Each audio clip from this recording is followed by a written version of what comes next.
because there were some people that actually thought Rustic Kitchen was one of the retail shops. Like, Right. Which what is most this? of Faneuil Hall is retail. Right. Yeah. What is this? Like kitchen cabinets or something? So we had to add Yeah. something that identified us as a restaurant. So we added Bistro Bar, and Hmm. we recruited Bill Bradley. And Bill Bradley was a Hmm. very talented chef. He's a Culinary Institute of America grad, had grown up in the Hudson Valley, and he worked at Brico in the North End. He had a following, and Hmm. he had mastered Italian cooking.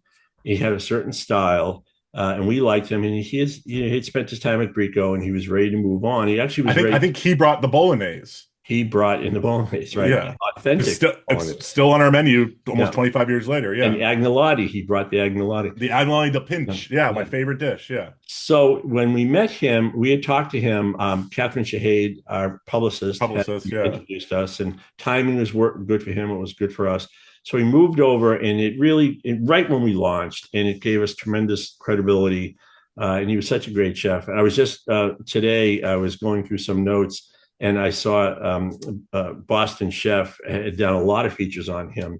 Mhm. And he did the Boston feast Chef is a famous blog in Boston that in tracks Boston. the Yeah. food scene for 30 And even years. then, Yeah. even then it had a good presence. Yeah. This particular one was the Feast of the Seven Fishes, which is an Hmm. Italian event that occurs at the holidays, and he used to do the feast of the Seven Right. Fishes. So he comes in, and we immediately get recognized as a quality restaurant, Italian restaurant in Faneuil Hall. Hmm. And what had happened now was all of the people that worked on this side of the highway, because the highway divided the north end from Faneuil Hall, they no longer had to sort of cross all that and go into the north end. And this is right around when the big dig's almost done. They'd No, taken no.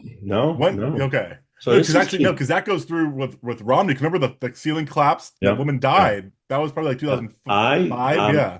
I think the highway was still up when we opened. I'll have to check my notes, but Yeah. my So memory, the for highway was still up at the for time. people not familiar with Boston, there used to be an elevated highway dividing the city that's since now been taken down. It's the Rose Kennedy Greenway, I think it's called Yeah, the now. Greenway is where the highway is, and the Yeah. tunnel now runs below that same And area. we were right off of that. We were right off of Yeah. that.